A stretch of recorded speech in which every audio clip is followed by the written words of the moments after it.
Сәлем достар, мен бүгін сіздерге осындай рогаликидің рецептімен бөліскім келеді.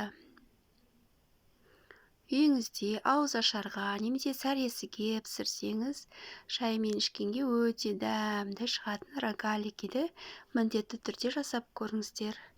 Достар, менің каналыма жазылмаған болсаңыз, қоңыраушаны басып жазылыңыздар.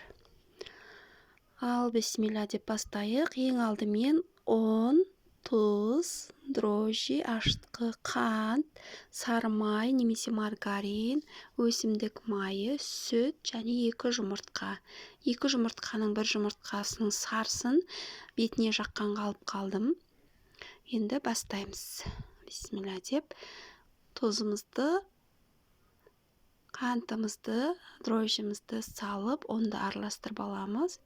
Содан соң жұмыртқамызды, сүтімізді, майымызды құйып, бәрін қамыр илейміз.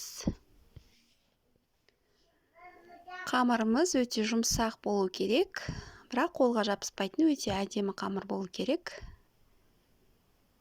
Осы қоспалардың бәрін қосып, соңында кішкене су қоссаңыздар болады. Мен жарты кесе су қостым. Мен рецепті осы видеоның астына жазып кететін боламын. Соған қарап, көп істейтін болсаңыздар, оны 2-ге 3-ге көбейтіп, сол бойынша істесеңіздер болады. Қамырымызды илеп болған соң, бетін жауып демалдырып қоямыз жылы жерге.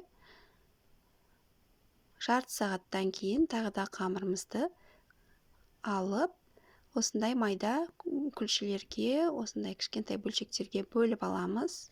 Оны тағы бетін жауып демалдырамыз. Содан соң демалып болған қамырымызды алып, осындай ұзындау етіп жайып аламыз. Оның арасына джем саласыз ба, варенье саласыз ба, қоюлау, повидло саласыз ба, өздеріңіз білесіз, мен вареный сгущенка салдым.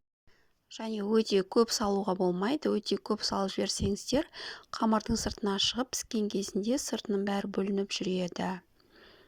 Содан соң осындай етіп, бас жағын кесіп аламыз. Соңына дейін кеспейміз.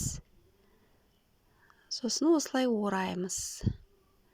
Орап алып, қолымызбен рогалик етіп, айналдырып жасаймыз. Бәрін жасап болып, тағы да бұл дайын рогаликімізді тағы да бетін жауып, тағы да демалдырып қоямыз. Кішкене ісініп, әдемі болу керек.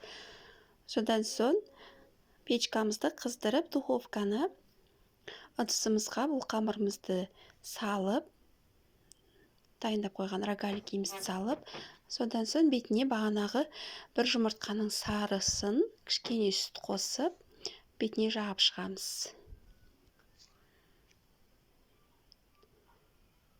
Содан соң қызып тұрған печкамызға 180 градуста 25-30 минутта пісіріп аламыз.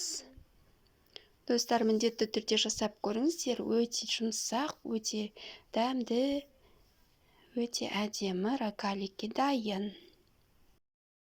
Достар, видео ұнап жатса, лайк басамыз, комментарий жазамыз, және достарымызбен бөлісеміз. Рахмет.